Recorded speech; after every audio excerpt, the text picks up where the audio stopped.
Good evening, ladies and gentlemen, and welcome to another episode of America and Black and White, where we discuss issues that are happening in our communities and how we can solve them. Tonight, we have a very special guest. We have Mr. Chad Ross. Chad is an Atlanta native in his mid 30s. He attends a private university in North Carolina and lived in New York for a few years before returning home to Atlanta a few years ago. He's worked in various aspects of the fashion industry, personally and professionally. During his teens, he was introduced to the ballroom scene via his high school sweetheart and had fun and layered experience for the time he spent in it. He's currently he does creative projects in his leisure time and planning to build on that in the upcoming years. Being a certain type of man and being gay has been such an edifying and arduous process, but ultimately one that has made him the individual that he is today. Ladies and gentlemen, I introduce Mr. Chad Ross. Hi, Charles. How are you? I'm great, sir. How are you? I'm doing well, thank you. Thank you for joining us today. Is there anything you'd like to add to your bio? Not necessarily. I definitely since you stated I do creative projects currently in my leisure time. That's mainly because after having moved back to Atlanta, the industry that I was working in, which is more like corporate fashion in New York, it Mhm. just doesn't exist here yet. There aren't a lot of major retailers like Saks um or Neiman's or Tiffany, anybody that's based here on a corporate level. So I currently work in like state government. Okay. Full time is my current job, but I still do try to stay creatively linked with my friends as well as doing my own projects. Okay. So, how do you find being a creator like you are and working with the state government? How does that work? Um, I think that what I could say for me being a creative person, like it's come something that in moving back to Atlanta, I've come to realize through kind of discussion with my mother and just being introspective. It's cathartic for me. It's something that I have to do to feel healthy, to be functional. And I think it's just in a sense kind of maybe a variant on how everyone says, you should have something that you enjoy doing outside of work, even if you enjoy doing your job. It just Right. so happens for me, it happens to be creative and it's something that a way in which I have to express or that helps me as a person kind of be the best functional version of myself. But it's Okay. interesting. It's interesting. It's Okay. definitely I would say it's a break, it's a relief. Because my creative process in general, I only create when I feel it. I only create it when it's organic for me and I'm inspired by something. I don't necessarily have a lot of shoots or do a lot of work often just because it's not something I can just create. I can just generate when I want to on a whim. Mhm. Well, so tell us this: what inspired you to pursue a career in fashion? So as a child, my mother literally every weekend we would literally go to the outlets. And when I say outlets, we would start in Commerce and then we would go to Chattanooga and Mhm. then literally we would hit every like mall outlet on the way back. So a Oh, large part of my life and my childhood has been clothing, fashion and shopping. And it's something that I guess you could say I associate it with just my mom, a good time, positive, you know what I mean, vibes or whatever. wow. Um, and then also as I got older, it just became something I kind of just started getting into in my own type of way, if you will. I have this discussion with a lot of my friends who are around my age about like our generation we were coming up was, all about individuality and love you for you and Yeah. the color you wore meant if you wore black, you were depressed. If you wore oversized clothes, literally our how we dress was more so an extension and a representation of our person more so than what we put on or how much money we had or a social status, if you will.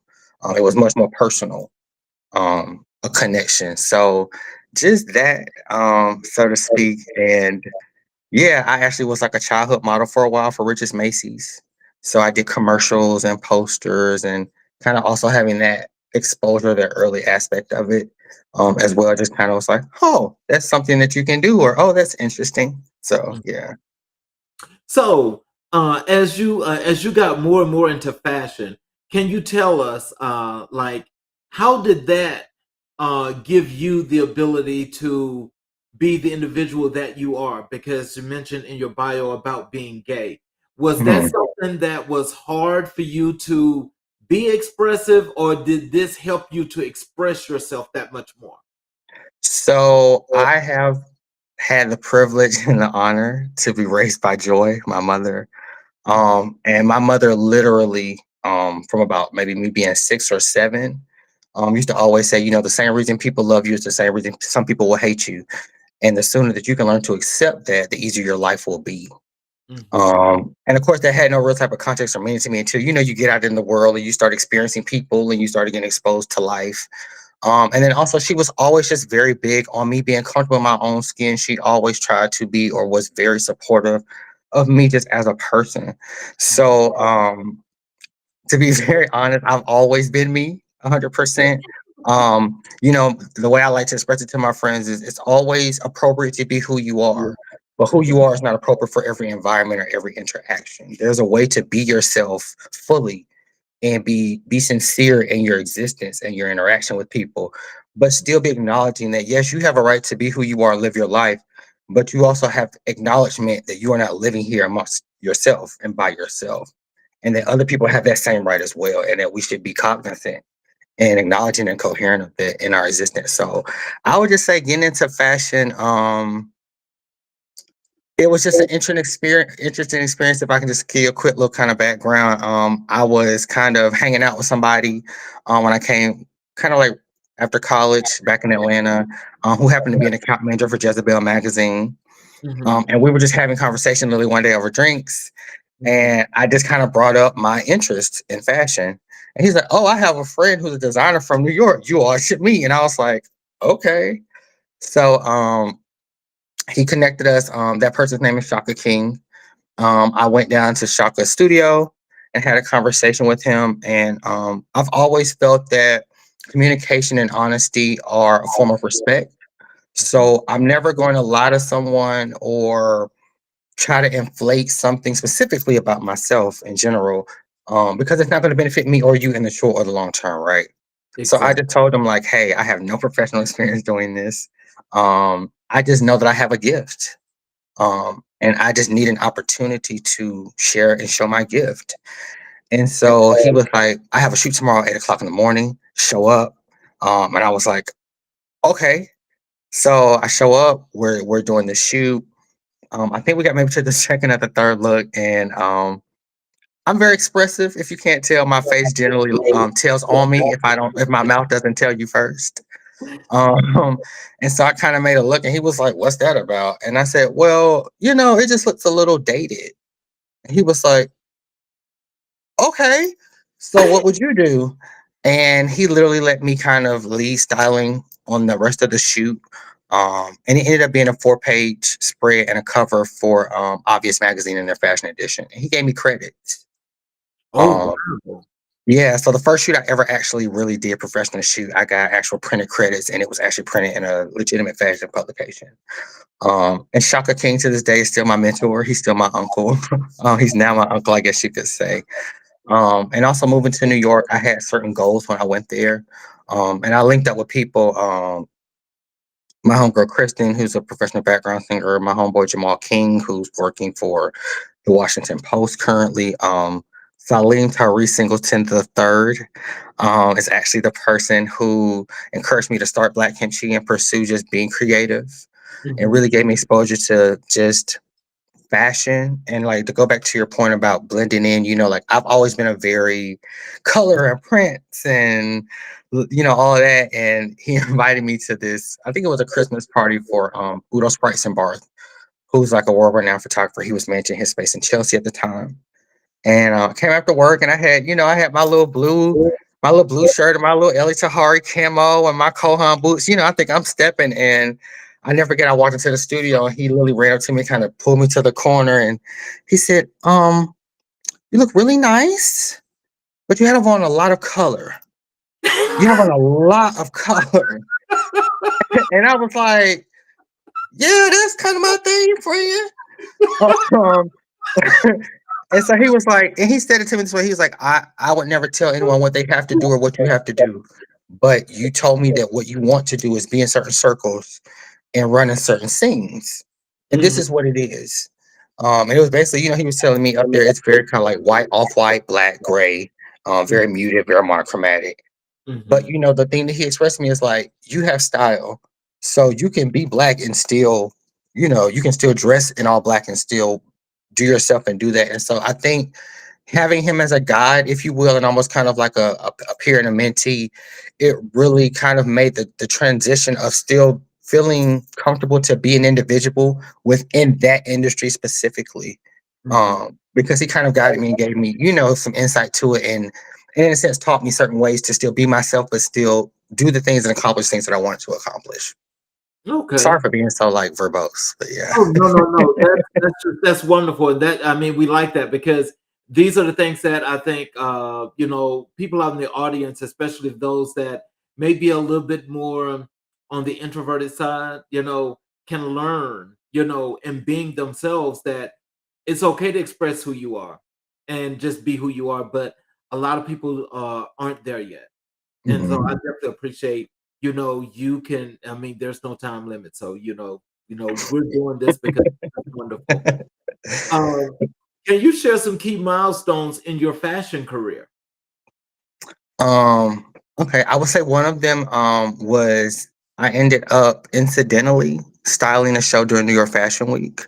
Mhm. Went as I was going as a guest to attend the show. My friend Salim, who I was telling you about, was the space that he was managing. One of his friends, Edwin, was doing a show there. Mhm. It's kind of funny because when I got to the studio, Salim didn't answer the door. There was someone else who answered the door, and we had a very passionate exchange, if you will. Okay. Um, I said that and shared that part to say that the person I got into it with was Edwin. It was the designer. Mhm. Um, and after kind of provided some clarity, I was like, "Oh, nice to meet you," And so I'm sitting down. I'm think I'm cute, leg crossed. I'm cocktailing, and my friend runs up to me and says, "Hey, friend, can I talk to you for a sec?" I'm like, "Sure." So he's like, I need you to do what you do," and I was like, "What's that?" And he's like, I need you to style the show," and I was like, and at first I thought maybe he meant assist, but I literally ended up like doing the order, figuring out what the final walk was like, doing the lineup, doing finishings. Having been kind of around Shaka and being seasoned for whatever reason, I had my finishing trimmers, which are just these small, almost like garden clippers, but you're Mhm. just using the cut off phrase and make sure that everything looks clean. So having that experience was really cool. Um, Wow. I would say also one of my good long term friends here, Julian King in Atlanta, who actually manages Control Magazine. Mhm. And coming back here, and when I started working for the state, just kind of wanting to do some creative work and some styling. Excuse me, I wanted to just like was reaching out to people and trying to do something. And so I kind of did some freelance freestyling for him and did some shoots with June's Diary was one of them. I know we did a shoot with Maya. So just being able to, meet certain people and have certain kind of like personal experiences. Cause I think a lot of times for people, I've done some music videos. I've done some kind of other like runway fashion. I like shoots because I feel like shoots are a way for a stylist to most sincerely and most kind of transparently show what our aesthetic is. What is our perspective? What are you trying to present? What makes you unique?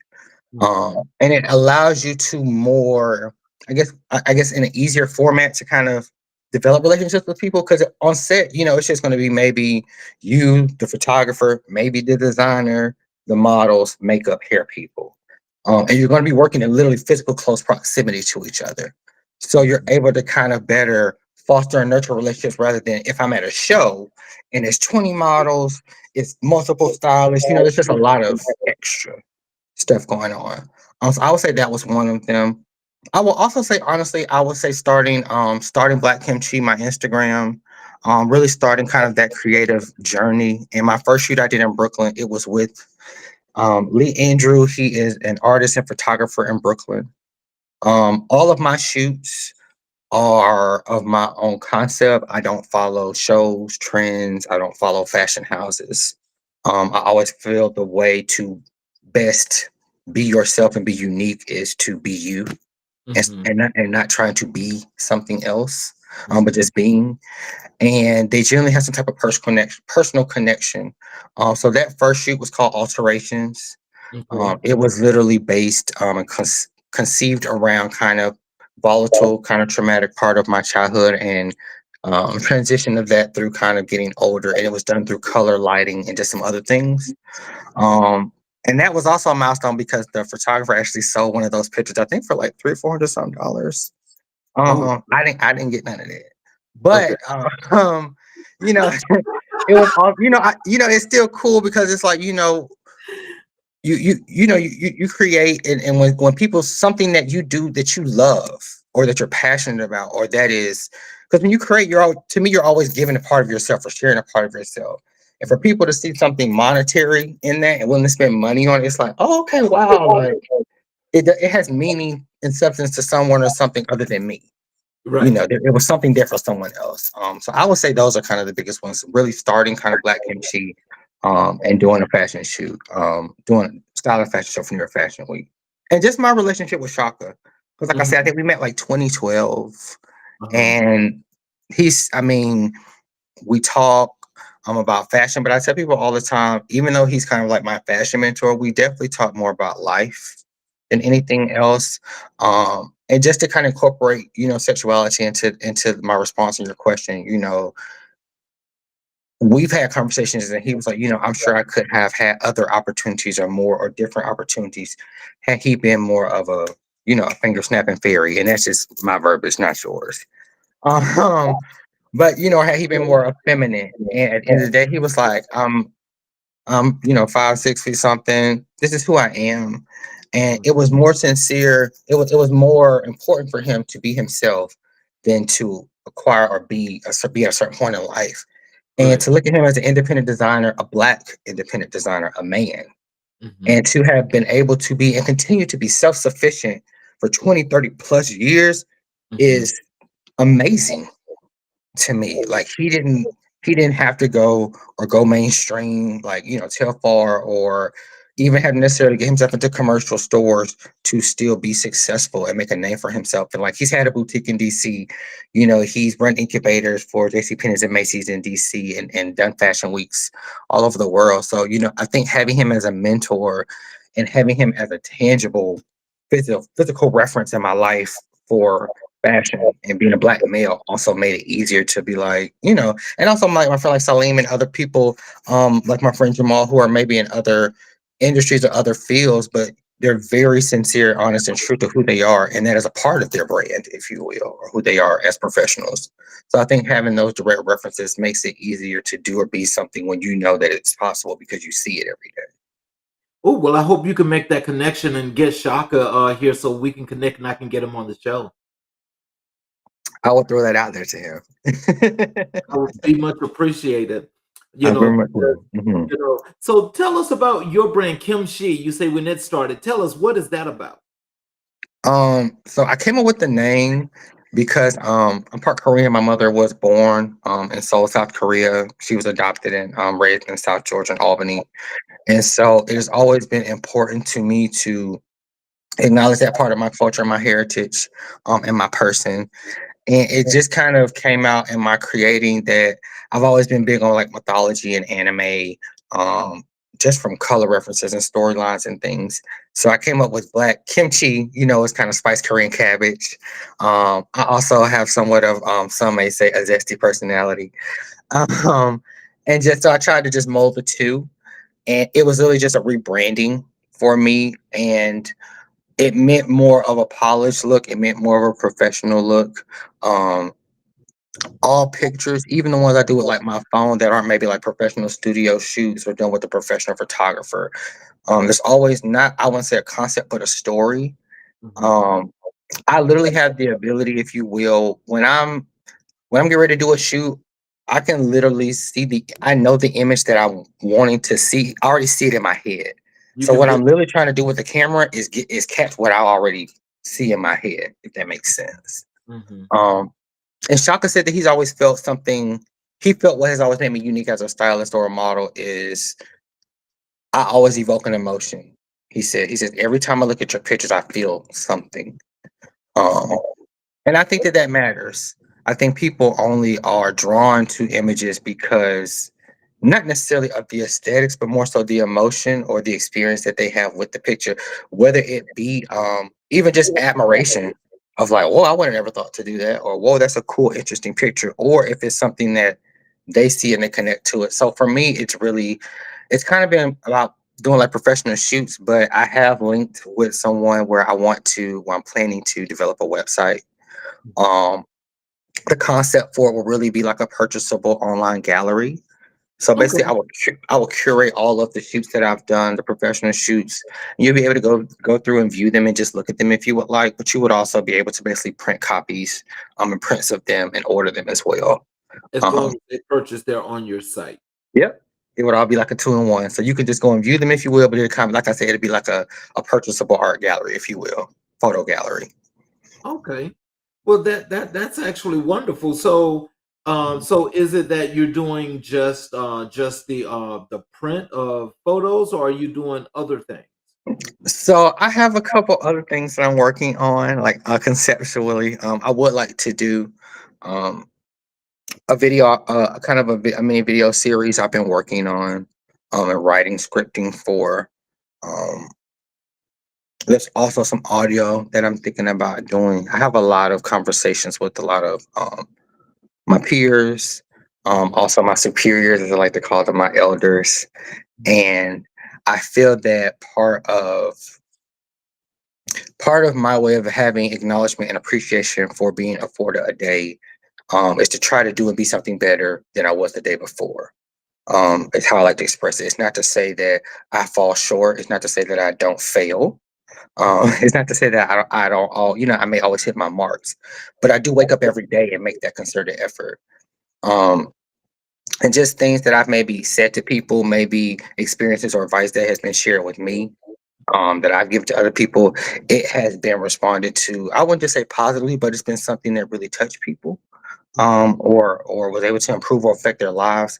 So I've been trying to find an effective and efficient way for me to be able to um, share that with people. And I also feel like as a creative, and I'm sure you understand this, just trying to find various ways to share your person with people, but in a way that's effective for them. And that's also not a waste of your time, like something that they actually are interested in. Because just because something has value doesn't mean that people are going to grab onto it, or it has value to them, if you will. Yes. Yes. Um, so I am kind of working on some things, but I would like to do a video series. I was actually having planned to do it with a good friend of mine who actually got her degree in videography and all these things. But she moved to South Carolina for reasons that were much more important. So I have a good friend here in Atlanta that I probably reach out to. Dee is just booked and busy, and she's doing major work. And I'm the type of person with all my friends. By the way, I just want to let everybody know this chain, Shaka King, is made by my mentor. This hat is Fly Mod Clothing. It's my friend Oren in New York. Even the artwork behind me is by some of my friends. So I definitely believe in supporting people. And I say that to say I don't like to waste their time. It's like I tell them, just because you're my friend doesn't mean that I'm not going to pay you what you should be paid, or maybe sometimes more. Mhm. It doesn't mean that I'm going to just reach out to you just because I can reach out to you. It's your business. It's how you pay your bills. And Mhm. it's a part of being professional and just respecting people's time as an adult. So Yes. there are some things that I definitely plan to do next year. I'm making some personal changes in my life to kind of be able to free up more money and kind of restart some things, if you will, personally. But definitely, I would say look out coming January, February. I do have a deposit on the shoot, a deposit on a photo shoot with Prime, who's an amazing young photographer here. He does personal photography for young baby Tate, the musical artist. But he also does a lot of, he's been starting to do a lot of commercial work as well. And he kind of runs very, very heavy in the social scene with people and starting to catch a name. Mhm. So he and I have a deposit down. So I have a shoot kind of lined up. Um, I haven't booked the date with him yet because, as I told you, I have to like be inspired, and I've literally Charles gone between like six concepts and nothing was sticking like grits. So I just let it slide down the wall, if you will. So yeah. Well, you know something, that creative process is something that once you have it, and you know when it's right, and you know what it is. And like Mhm. sometimes it could be like, yeah, you could be all in on this thing, and you can run up to like maybe 3 weeks prior, and it's like, no, this ain't right. You need to change it. Right. That's just part of the creative process. Right. But so just in understanding though, it sounds like what you're saying is besides doing the art, which are your photos, that you're also with that you're doing script writing and some other part of acting production. Is Mhm. that a part of Kimchi, or is that something that you're just working and collaborating with someone to do that? It's all for me. I was literally just telling one of our friends, you get those. I feel like sometimes God speaks to me, and Mhm. when it's Him talking, it's not you feeling something. Right. And something has really just been telling me to invest in my creative this year, and to be more like I tell people, like I want to be more serious about myself. I feel like when it comes sometimes to doing things for other people or helping other people with things, I'm very fervent in that. I'm very like on top of making sure that they have what they need and their readiness. But then when it comes to me, it's like, oh, I can do that later, or I can do that, so I'm just trying to be more, have more follow through and more diligence. But no, all of it is really kind of trying to, like I say, a couple of things are really kind of trying to throw things out there and see what sticks. Mhm. Because like I said, some things are only good in concept, not to say that they're not good concepts. Mhm. Um, and the website is definitely something specifically for my brand, but it's all for me. It's just kind of me trying different mediums and different ways of kind of expressing and doing creative outside of photography. Okay. Well, look, we definitely have to stay in touch and connected, because I definitely love to know about this process and this growth that you're going to have going on, because Mhm. I think it's something that the people most likely, and I'm sure, are going to want to know what's the latest and the greatest with Mr. Ross. Thank you. Um, can you tell us how do you stay updated with the latest fashion trends? So I always feel like fashion is what you buy and style is what you do with what you have to wear. So Mhm. I've always been more of like a style person. Um, so when I was in the ballroom scene very actively, Tyra Mugler, who I believe goes by Dominique Jackson, is her girl name, who was on Pose. She was a lecturer Okay. by her. Yes. She was one of my grandmothers in the scene, when Okay. I was in the ballroom scene. And I Mhm. remember she and I talking one night on the phone, and we were talking about fashion. Mhm. And she was telling me that she said, I don't buy clothes to go from season to season. I buy clothes to go from year to year. All right. And I was like, "Hmm." And so she was saying, there are certain staples you should have in your closet. She's like, do you have really good pair of blue jeans? Do you have a really nice, she's a woman, like, do you have a really nice black dress? Do you have a really good pea coat? Do you have a really good bomber? Do you have really good white? Just certain things. And I was like, oh, I never thought about it like that. And so literally maybe around like 30, 31, I went through my closet while I was in New York and I just purged. I had about two suitcases and two track bags of clothes. I Mhm. went to Buffalo Exchange and just got rid of it all. Mm. And I said, from here on out, I'm not buying anything if I don't love it. I want to basically be building a wardrobe for the rest of my life. Mhm. Um, and so that's kind of how I've been doing. So there are certain things I bought, like I bought a pair of shoes called Moose. They Mhm. were basically a collaboration between New Balance and a rapper named Aminé. And they're literally like brown and yellow and they have neon pink. I know it sounds really gross with me describing it, but they're really, really they're it's like banana flavor boo boo with like sprinkles. No. But like they're really cute shoes. But Uh-huh. even after my purchasing them, I'm like, I would have never bought these before. Um, Mhm. but my thing is as a stylist, And as a person, I always appreciate and love when someone has their own style and they're confident in it. I don't have to like it, but I like when it's you. And I think that's what's most important for me. I tell everyone, like, a lot of times in moments we're doing something or being something and it's not landing or it's not catching. Because I always use the example of people say, they tell a joke and they say, "Oh, you didn't Yeah. laugh," and you're like, "Oh, okay." And they're like, "It was a joke," and you're like, "I know it wasn't funny." It's like, "Oh, I was trying to be funny, but you know why I didn't land? Because you're not funny." Well, that's not how. No, but no shade. Like, you know what I mean? Or like you're not funny. And I tell people like, you know what I'm saying now? So it's like, stop trying to be something and just be. Just be Oh you. Like, Lord. be you. You know what I mean? Like, I tell people, like, if you have an issue with me, like, take it up with God. Like, He did it. Like, there's nothing wrong with me or you. It just because it's not right for somebody else don't mean it's not right. Mhm. So, Now, I I want to follow up on something with you though, sure. because when you mentioned Dominique, and Dominique was always about the fashion, and she's like known, and you see her, that's what you see.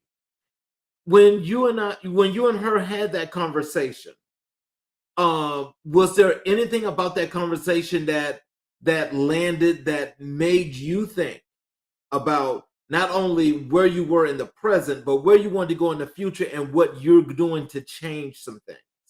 Oh, for sure. Like, she changed my whole perspective on like my wardrobe. Like, Hmm. because it's like I would say before that, I was just more so concerned about, to your point, what was kind of going on in that moment. Hmm. And what was trendy and what other people, what everyone liked. Hmm. Because I feel like it's almost like music now. It's like back in the day, I tell people, back in the day, Gladys Knight and even the Marvelettes and all of those, what made them so famous and so popular was because it was something it was unique. They weren't trying to translate a sound of the time. They weren't trying to do what everyone liked. They were literally creating or doing something new. Hmm. And they were earnest in that. You know what I mean? And so I feel like what Tyra Dominique gave me in that moment was like, you need to have certain basics and you really need to have something, a foundation to build on. And I think like that's what she really taught me. And then it kind of just really dumbed down how I dress. Like, I used to wear a lot of graphics and brands and all that stuff. And I tell people, if I had to describe my style, it's very simple with accents. There's always generally something that I want you to focus on. Because she was like, well, if you wearing this and you wearing that and you wearing this, it may all be really beautiful and all really nice, but I don't know what the hell to look at. Hmm. Or I can't focus on anything because it's just so much. I'm turned off because it's just so much going on. Hmm. So I think she definitely, gave me the perspective of, don't think about what you're buying for right now or this season. Hmm. Can you or would you want to wear this 5 years from now, 6 years from now?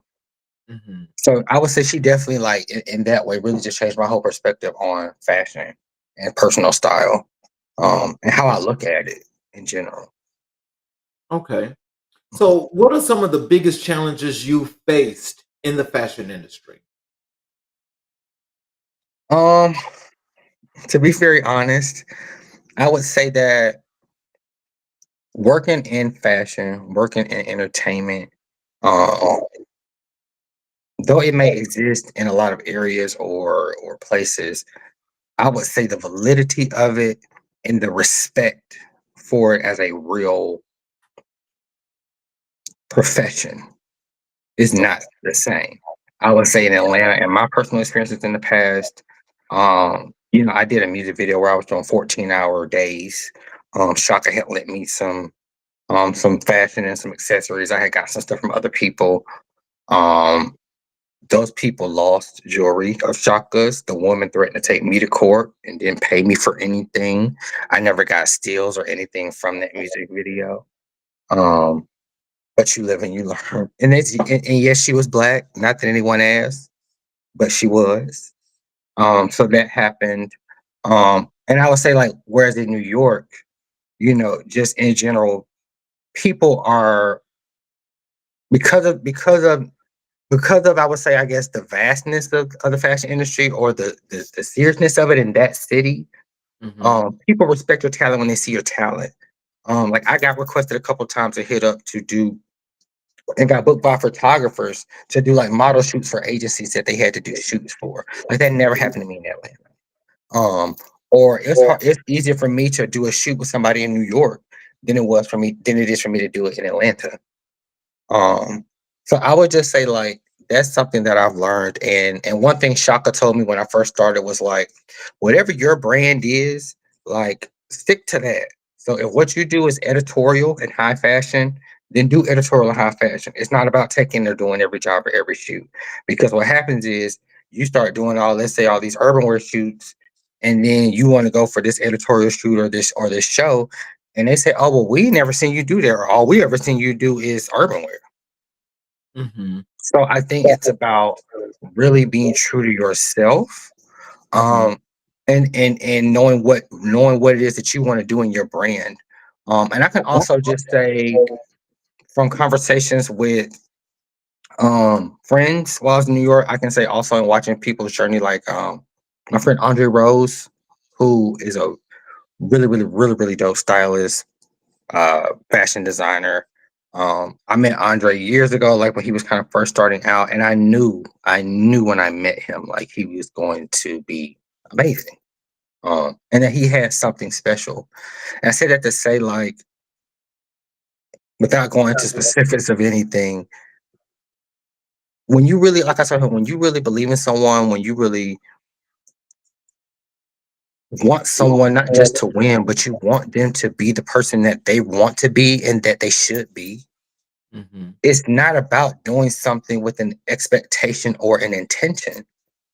You know, I told Mm-hmm. him like I didn't do anything or say anything now or then with the expectation of you running me money back or you anything for me. I did it because I really believe in you. And I've always told him like, I'm just glad that you didn't give up on yourself so that you were able to fully actualize and realize this life and this, you know what I mean, doing what you're supposed to be doing.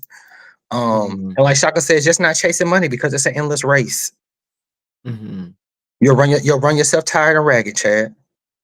So I think it's also again just you know I had people telling me years ago to maybe start trying to do things to monetize black kimchi or directions to take it, and um, even my mother had jokingly said, you need to get a cheaper hobby, um, because I do these shoots and they're just like I said, they're just for me to express, and I spend a few $100s on these shoots. Um, But it's what I love and it's what fills me. It helps me feel, good. So yeah. But I would definitely say just not giving up on yourself and having paperwork, contracts, promissory notes, legal agreements, like for yourself. And at the end of the day, I tell people friendship, personal connections or not, business is business, and no one who's legitimate or valid is going to feel a way about doing something that's a legitimate business transaction or ask. You know what I'm saying? Like that's just what that is. So I think that's the thing too. It's like if you really want to do something, um, take the time and have enough respect for yourself to make sure that you're informed and educated about what you're going into and what you're doing. Because passion is not enough. Passion is not going to pay your bills. Passion is not going to keep you employed or get you gigs. So, yeah. So, how do you balance creativity and commercial viability in your design? Um, I would say that I think frequency, like I think if I created more, I think Mm-hmm. I could probably have much more commercial appeal. Like when I do post, I generally get good response. And I know that what I do is unique to me. So I do know that just in general, like the content I create, from an aesthetic and an artistic perspective is interesting because it's interesting, if that makes sense. Not to say that it's complex or the most whatever, um, but it's different. Mm-hmm. Um, and I've had things like when I was in New York a couple times, there was a clothing brand, Profound Aesthetic, that I was wearing a lot. And I literally had the the lead designer, the lead stylist, and I think like the creative director following me, Mm-hmm. and liking my pictures. But I couldn't get them to have a conversation with me to discuss anything. or a couple photos I've done this year with a brand called Daily Paper, and like their owner designer follows me and likes my pictures, and we kind of interact back and forth. So I think if I created more frequently, but again, that's just kind of a result of just my creative process. Mhm. And I think maybe if I wasn't working a 9 to 5, I could create more consistently because my brain wouldn't be somewhere else. But again, that's something I'm hoping to change going into next year and just kind of really trying to invest in general more in that part of it. But I definitely think in having commercial appeal, you just have to be consistent because everything moves so fast now. Mhm. And I tell people it's not that people don't have long attention spans because people follow and track what they want to. I think we know that as people because we follow and track what we want to. Mhm. I think the hard thing or what's difficult is keeping people's interest, being entertaining, whatever, however you want to qualify or connotate that in a moment. And that's where I kind of get back to for me, just being true to myself. Like, do I have a ton of followers? No. But that's not why I do what I do either. And I think, having relative and actual perspective on even that aspect of social media, you can buy followers, you can have tons of bots following you. So Mhm. volume is not necessarily any correlation to quality or interest or it has no real relevance anymore. Mhm. Due to the way you can inflate those things kind of falsely or mechanically. So I would just say as far as commercial appeal, if that's what you're wanting to do, you would first have to have a brand because I've had like a lot of friends and associates in the past who had great clothing lines, great concepts, um, but you're not business oriented. And I tell people all the time, even in working state government, there is a social service aspect to that industry, but it is also a business aspect to it. And that is a specified skill set. And so, I think there's a conflict a lot of times with that part of it too. People are great creative people, but they don't have any type of business acumen, and that's why it doesn't end up equaling or balancing out. Let's move down to your community work. Can you tell us what inspired you to get involved in community work? Well, like my mom when I was little, like we used to go to the Hosea Feed the Homeless. Even in school, like I volunteered at the like nursing homes. My mother has always done like the Jewish Aid House and things like that. So I think in general, it's important just to give back, um, even if it's not in some type of direct, tangible way. You don't have to necessarily collect cans or go volunteer somewhere, but even within your own community, your own tribe, your own family, are you pouring into people? Are you sharing information with people? Are you open? Are you aware? Are you present and actively engaged? And I think that um, I am an only child. Mhm. And I have a lot of friends. Most of my friends ironically come from very large families. And I think having that family dynamic and having a certain closeness to my mom and my dad, Mhm. that my appreciation, and I mean that from a financial perspective, is much higher in people than the average person. Um, I always tell people I wish I had somebody love me like men love the gym. Mhm. Like somebody that go to the gym, they'll beat themselves up.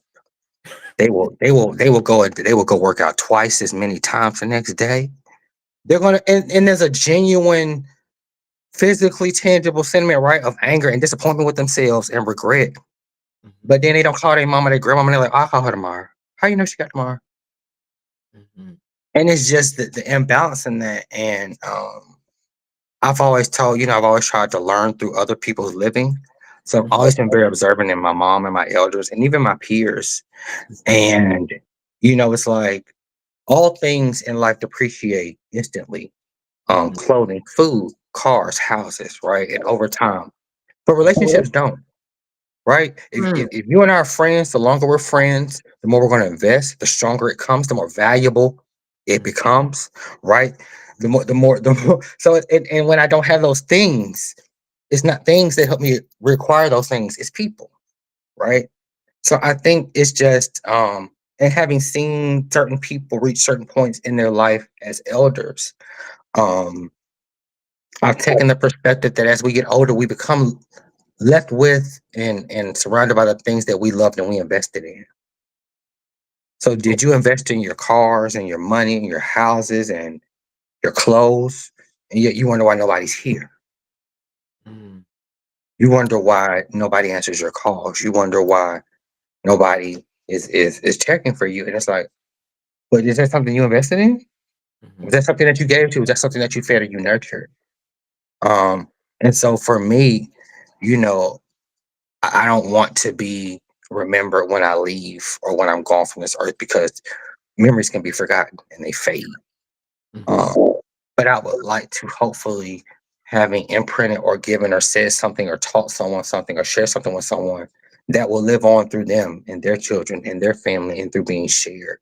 Um, and just trying to, have a life of purpose by being purposeful in my living. Mhm. So, for me, community is just a reminder that I am these people. We are all people, and I'm no different, no better than them. And having and working in state government, and having a certain personal spiritual perspective, I feel a very serious obligation to serve and to have acknowledgement that at the end of the day, all y'all's taxes literally from my check. So I Mhm. have a sense of duty to everyone. Every day I show up at my job, regardless of how I feel about my job or whatever the case is. So being active in the community from just a social perspective, from a physical perspective of actual volunteering things, it's just very important because at the end of the day, we all need help. Mhm. It takes two people to make us and a team of people to bring us into this world. So to think that we can make it through life by ourselves, to me, is just a foolish lie. So, can you tell us, are there any community initiatives that you're involved in at this moment? Not at this moment. To be very transparent, I've had a very precarious year Mhm. of personal things going on, and as my mother will often say, if you're going to go somewhere and do something, you should do there, be there with a smile, and because you want to. Mhm. And I have not been in a place to be there for myself, Mhm. um, and or be myself as I would like to or need to be for myself. So right now, and as I was telling you, transitioning into next year, I'm just trying to make some very purposeful, intentional changes in my personal life, my personal person, to be able to be more and do more for others, um, and with others. It's definitely a thing that I'm kind of working towards and trying to make some active changes to do.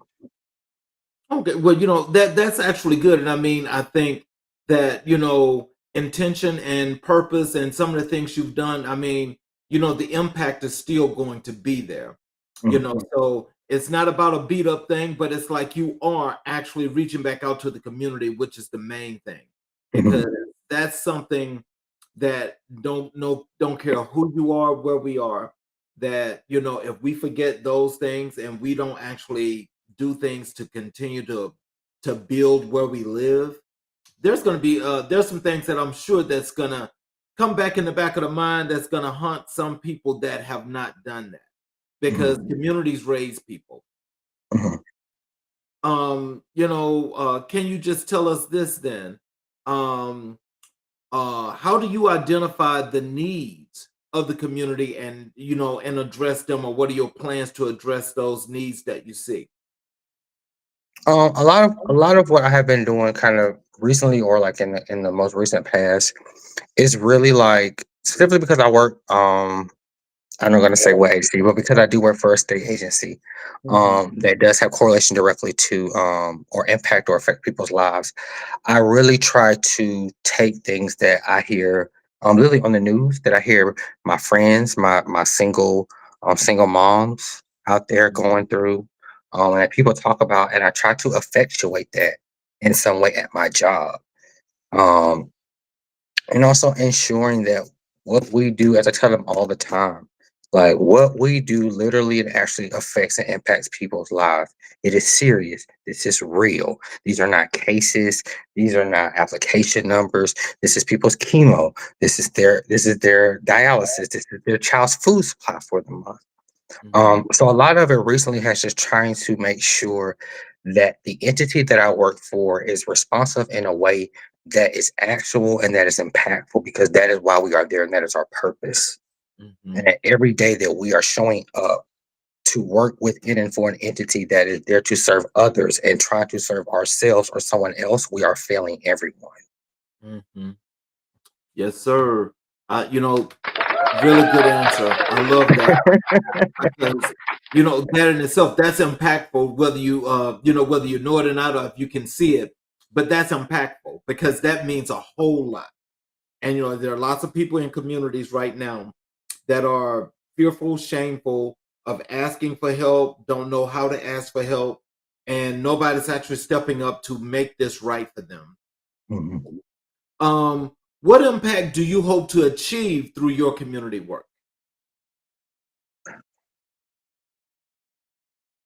I guess in general, I just want people to know that they're seen and that they matter, and that they are heard. I think a lot of times we as people, I have a lot of sayings, but one of my sayings is, the ability to validate something doesn't make it valid. So just because you can explain it or it makes sense doesn't mean that it's appropriate or that it's correct. Mm-hmm. And so I said that to say, I can come up with a lot of reasons as to why we shouldn't be giving this money to these people, or why we shouldn't be initiating this program, or why we can't do this, or why it's okay to be late on that. Right. But at the end of the day, why do you feel, or I tell people, why do you feel that you have to experience something or be in a position to be able to not allow someone else to experience that grief or that harm? Mm. Have you really gone so high up on the hill that your perspective has actually become skewed? And somehow you feel you are better than or not amongst these people. Oh wow, that's deep. And so for me, it is about, like I tell people, there are certain industries, jobs, positions and places in people's personal lives that you should not occupy, seek, or desire to have because you are unfit and unqualified. Mm-hmm. Because your seed is not a good seed. And as my big mama said, bad seeds don't grow, they don't even rot. Mm-mm. They just sit on the ground.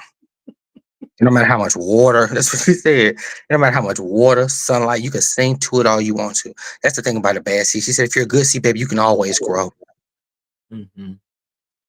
They tell you how fast and how much you can always grow. And so I think, for me, it is about I for my own reasons have, sought to leave government work at different times in my short tenure there.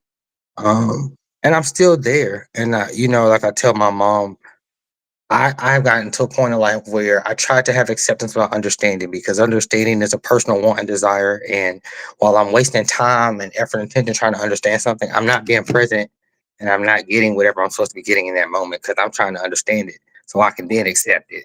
And then I ain't got time for all Mm-hmm. that. So, it's just about trying to be present. And again, if we are there for a purpose and we are here to serve other people, then let us serve and let us do what we're here to do, because someone else's life shouldn't be affected because I'm having a bad day. Because I didn't have to take this job. I Exactly. didn't have to be here. Exactly. How do you engage and motivate others to participate in community initiatives? I always try to find things that I feel people care about, or things that they love. For example, I'm a news junkie. Mm-hmm. And I have a lot of friends, personal friends, who don't care, they're not interested, it don't affect my life. Um, currently we have the election coming up. Mm-hmm. And I always am very big on motivating my friends. And I don't go to the whole like, oh, Harriet Tubman walked 5,000 miles and say 23 slaves. Like, I don't do all that. I mean, I don't. But, but, but I do come from a place of like, if you're not going to vote, if you feel like your vote doesn't matter, then vote for your child. Okay. Vote for them, because there'll come a time where they'll be here and you won't. So make sure that while you're here, what you do is relates to your child in all aspects and facets of your life, that it matters and that it's purposeful. So I always try to find something that they relate to, and just respecting. As I've gotten older, I might not like, or even accept what you may do or what your choice is, but guess what? That's your right and that's your choice. So I Exactly. feel a lot of times, we have to just understand just because people may disagree or even have discontent with what we say, it doesn't mean they don't agree with us, actually. It doesn't mean that that we're not right. They just don't want to hit it right there. Or Hmm. that ain't the time, or they're not at a place in their person or their life to receive that or accept that. So, Hmm. for me too, it's always about touching and checking back. Touching and checking back, consistency in everything in life. But you're just trying to motivate people by telling them the importance and the relevance to their life. Um, and understanding that some people just they're not gonna care. Some people are not gonna get it. Some people are just not that's not what their interest is, and that's okay. I think that's the thing too, like beating somebody down is not gonna make them more apt or more willing to agree with you or join you than respecting their choice and what their decision is. Right. Let's pivot to your consulting. Mhm. So, what motivated you initially to start consulting? So I've always kind of done it just freelance. I ain't never really charged nobody because I've done it for like friends. Mhm. Um, but I enjoy it. Again, it's one of those things that I do just to get a relief from work. Mhm. I'm a very conceptual person. I always have ideas popping in my head. And I thankfully, gratefully have been able to do things like corporate America and be very successful and excel. But I also have done creative things and been very successful. So a lot of times it's just been kind of providing a service or a skill set to my friends that they don't have because they know that's not what they do, what they're interested in. Mhm. But that's really been a lot of it. Sometimes it's been kind of very limited because I'm sure as you understand when you do have kind of personal relationship with someone or you are not on just a professional level with people or your friends, Mhm. the compensation comes up. Yeah. And a lot of times, and people, and I just want to say this for everyone in the room, everyone, for the collective, those of y'all in the back and some that scooted to the front, that it's not just about money. Mhm. Financial compensation is about acknowledgement and respect of someone's time, their person, and whatever reason that you have or want them there. And so been the thing about it for me a lot of times with people like they're very talented. There's a lot of potential or promise in something. But again, I can't pay bills with God's grace and mercy. I can't pay bills with promises or friendship. So I think that's been a lot of it has just kind of been, friendly, social. People call me for opinions a lot of times on things just because. Mhm. So it's been more like freelance, whatever. I haven't really tried to get into it too heavy outside Okay. of that and assisting people with like projects or work efforts or businesses on the side. Okay. Well, let's move back to the initial our initial start of the conversation about fashion. Um, can you discuss a project or collection that you are particularly proud of?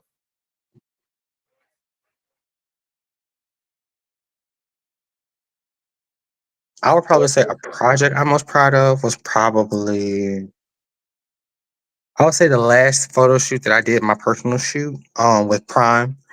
Mhm. It was my first kind of what I would call like a beauty shoot. Most of what I do is it's a look, it's a concept, it's a studio thing.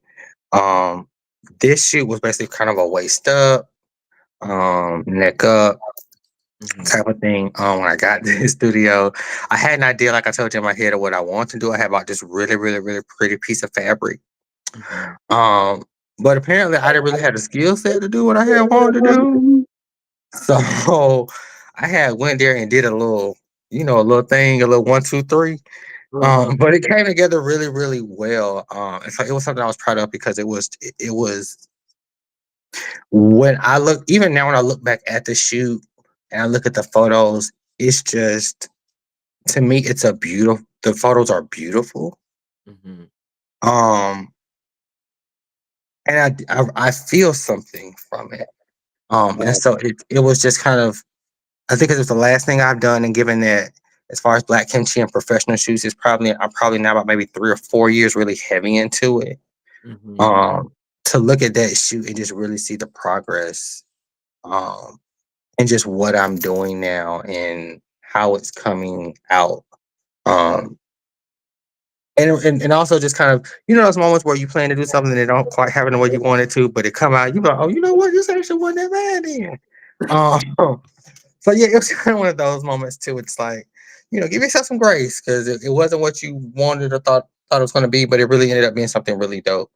And it's probably one of the shoots that I've done that I just got a lot of personal, like a lot of direct feedback. People like, oh, we really, really like, oh, this is really cool, blah, blah.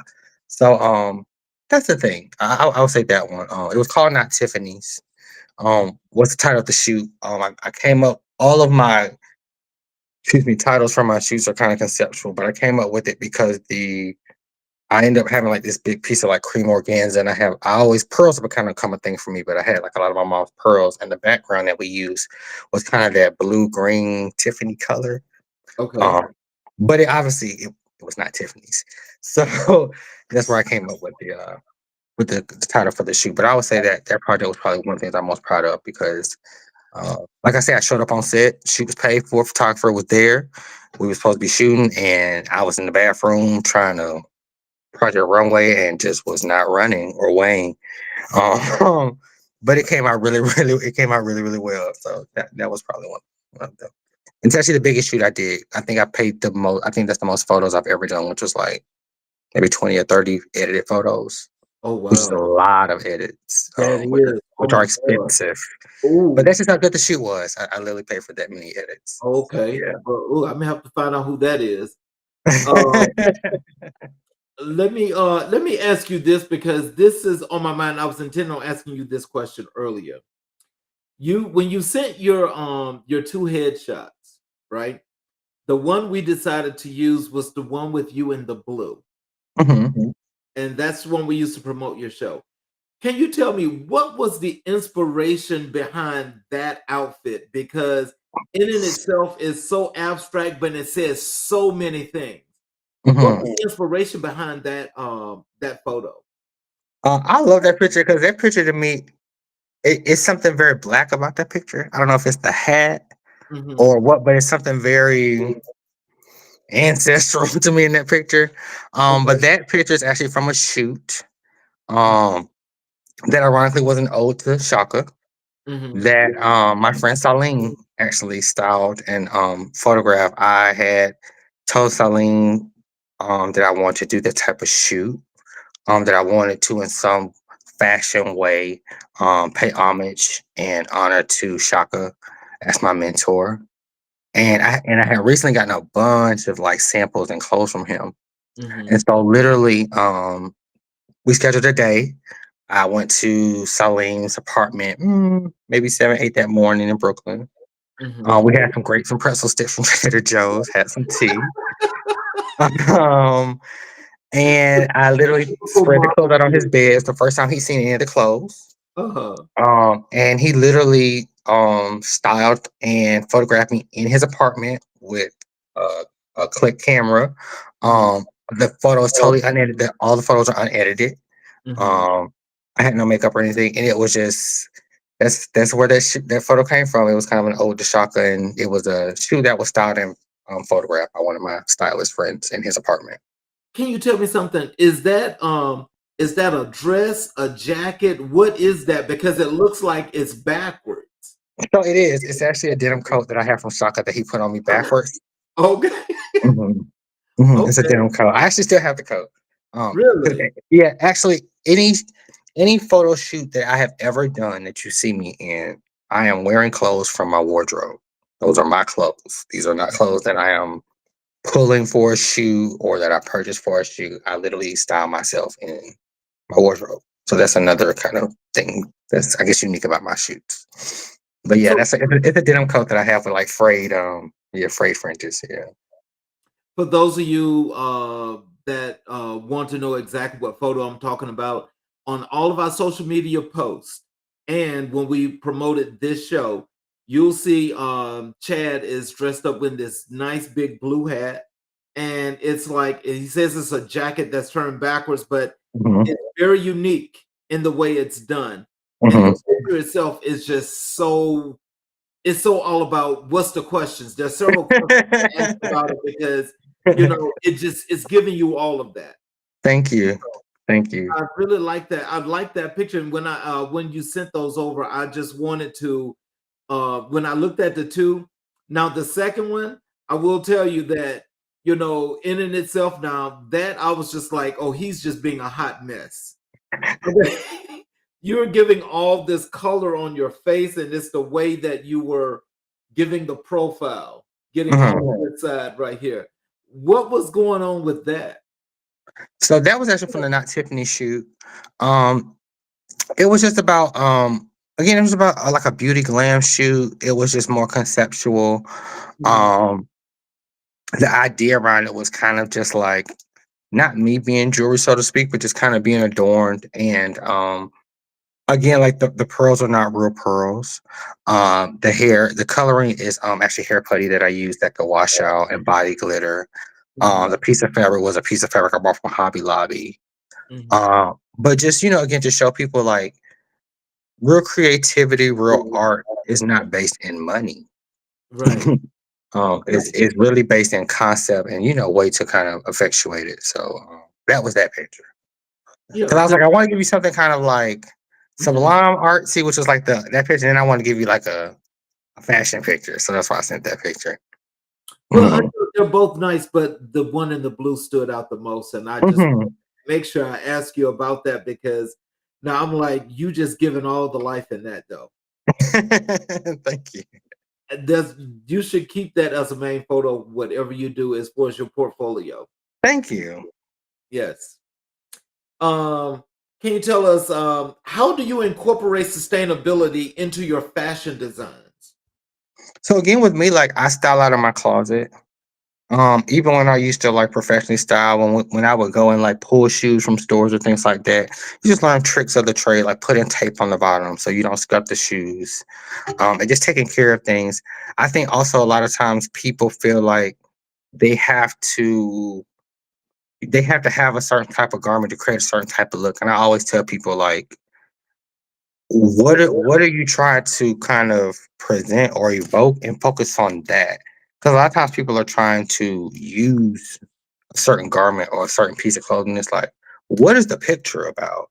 So I would say for me, it's more so about utilizing what I already have. And then even with like with the silver hair color that I used in that's hair putty that I had from a shoot 3 or 4 years ago.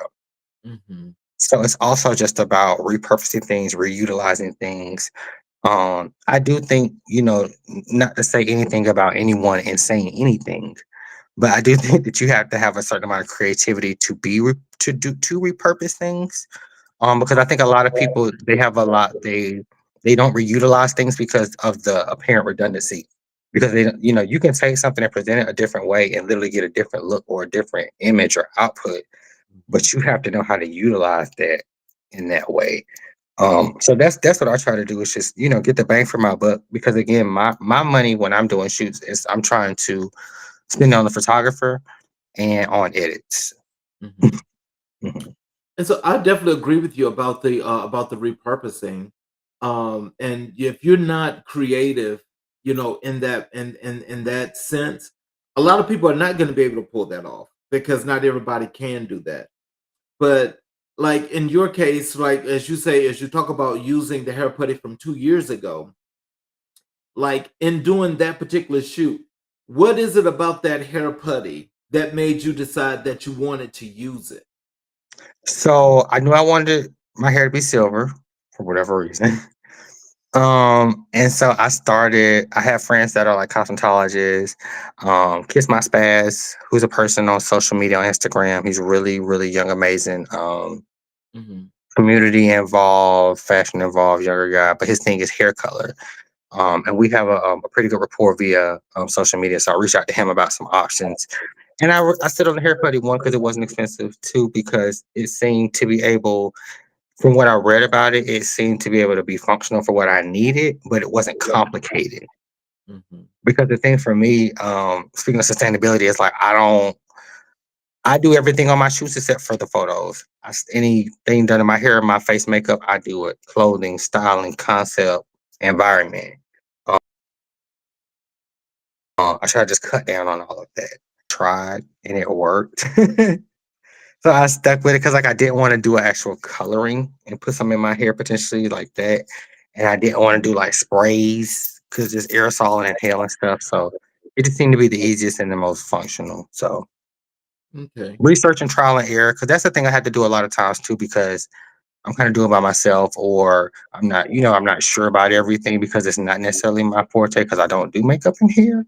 Mm-hmm. So when I do try to dabble in those things, I have to kind of try to make sure it's something I can do depending on what I'm trying to do aesthetically, and then find a way where again I can do it myself. Like a couple of times I've had my mom on set to like help me take things off or put things on because I don't need stuff to get wet or whatever the case is. But again, a lot of it is driven by me being able to kind of be self sufficient in doing my photo shoots.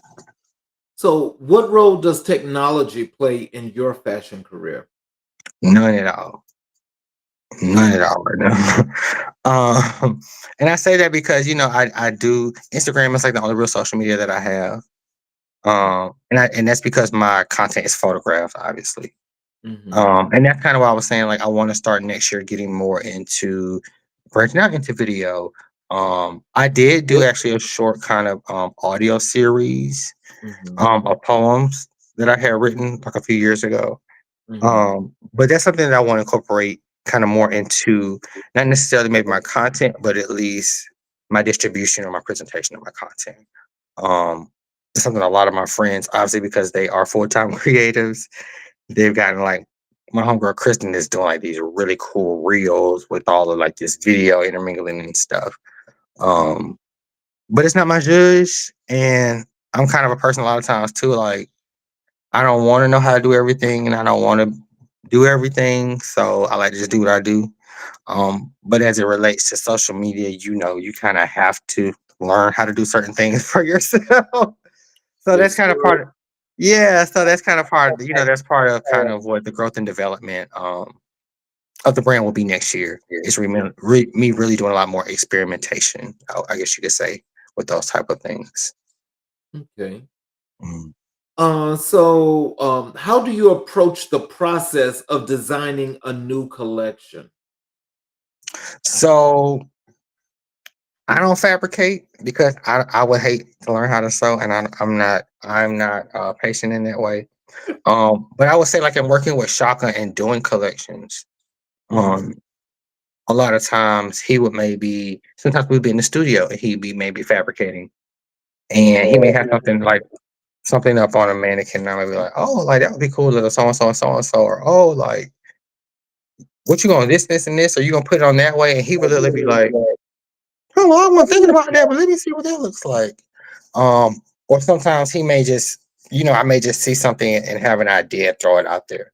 So I would just say, as it relates to that, a lot of it is really organic. Um, and working with Shaka, he generally has a very clear concept of where he's going, but he's always been very open to opinion. Right. Um, because I know he's always told me like, not even from a learning perspective, but sometimes he's like, he knows just being in head down into doing his business. Sometimes he may just get locked into a certain perspective, or only be able to see something one way. So that's how we would work a lot of times. It's like he may send me something or ask me an opinion, or I may just see a picture. Sometimes he'll post things online like while he's working on them. And I may see somebody, oh, you making that into a so and so, or you on this and this and this with the arm? And he's like, no, let me try to see how that works. So I would say it's really just a process of trust, Mhm. respect, and communication. Wow. Well, Mhm, he sounds very, very creative mhm. because in adjusting like that on the fly and maybe just adding something to see what it looks like and then having the ability to take it back, that is really cool. How long has he been sewing? I would say, I mean, I don't know Shaka's exact age, but I would say he's probably been, I would say at least, between maybe 20, 30 years. I know part of his clothing, his brand recently is sustainability. He reuses a lot of scraps. I know like a lot of his jewelry, he uses like refurbished coins and things that he finds. Um, he's just a really cool person. I have a lot of respect and admiration for Shaka. I think he's very overtly humble Mhm. for just the success that he has had in an industry that is not pro black, that is not pro gay, that is very commercial and mainstream, and generally makes it hard for people who are independent designers, but not like a Brandon Blackwood or a Telfar, and not in a major retailer to be sustainable with all the competition just for clothing. So the fact that he's had, clients like Blair Underwood, and other people and done fashion, fashion shows all over the world and things like that. I think it's just really amazing, to be very honest. So, yeah. So, what advice would you give to aspiring fashion designers? Um, know who you are. I would say also, the question that I always got asked anywhere in New York was, "What do you do?" And they weren't asking what your profession was. They were asking, "What do you do? Do you?" Because like I met this lady, she literally was like a big time person at NBC, and like she was like, "Oh, I do photography." I'm like, no, you make 6, 7 figures a year, man. Um, and it's not a joke. Um, but you know what I mean? So like I would also like, what do you do? Um Salene used to always say you need to be able to tell somebody or explain or express what your brand or your perspective is within 20 to 30 seconds. Like you ever ask somebody like, say I'm a stylist, and they say, "Oh, so describe your style." And That's like, another. "Oh well, it's kinda, oh well, and the cat touched the mouse and the mouse ate the cheese." And so I think being, again, knowing who you are, being able to clearly express and explain who you are. And I would just say again, understanding that the easiest way to be unique and to stand out is to be yourself. Mhm. Trying to be something, trying being a version of someone else, is not going to make you stand out. And I would just say, for me, having had interactions with certain people, still having certain relationships with certain people, in my own personal opinion, this is where it's at, people. Styling your cousin or your sister's line on Instagram does not make you a stylist. Doing the Easter church fashion show every year at Mount Zion does not make you a stylist. Okay. Doing your mama every Saturday, okay, or Sunday for pastor anniversary does not make you a stylist. You need to have legitimate printed credits. You need to have things that you can point to. And using social media, like, do things is free. Mhm. So I think also, just as it relates to creative things, expressing yourself, fashion things specifically, you don't need money for that. I still post photos all the time. They may not be from professional shoots, but you have a camera, you have clothing. So I also would say that if you have real talent, or as Shaka told me one day, like, you said that you're so great, so like, why are you doubting yourself? What's the problem? Mm. I'm confused. Okay. So I think, also just allowing your work to speak for you and being true to yourself and your brand. Well, so with that being said, are there any parting words you like for our audience to know? Any inspirations, motivations, things of that nature that you want them to know, or something you want them to know about you? I would just leave everyone with my mantra, which is just love yourself enough to love yourself. Okay. Well, ladies and gentlemen, I'd like to thank you all for spending some time with us and watching Mr. Chad Ross. Mr. Ross, I appreciate you for being here. It was a great experience, and it's definitely something that I definitely hope that we can make this happen again. For Most those definitely. for those of you that are watching on the YouTube channel, please hit the subscriptions button as well as the notifications so you'll be able to watch the show, even the shows that you miss, and you can watch them at any time. We definitely appreciate all of the support that you guys give us. I'd like to again thank Mr. Chad Ross, and for those of you out there watching, for spending some time with us. And I hope you enjoyed, and we hope to see you guys again tomorrow night at 6 p.m. Eastern as we have another great show that's catering to the things that inspire and build our communities. Thank you again, Mr. Ross, and we will see you guys tomorrow. You all have a great evening.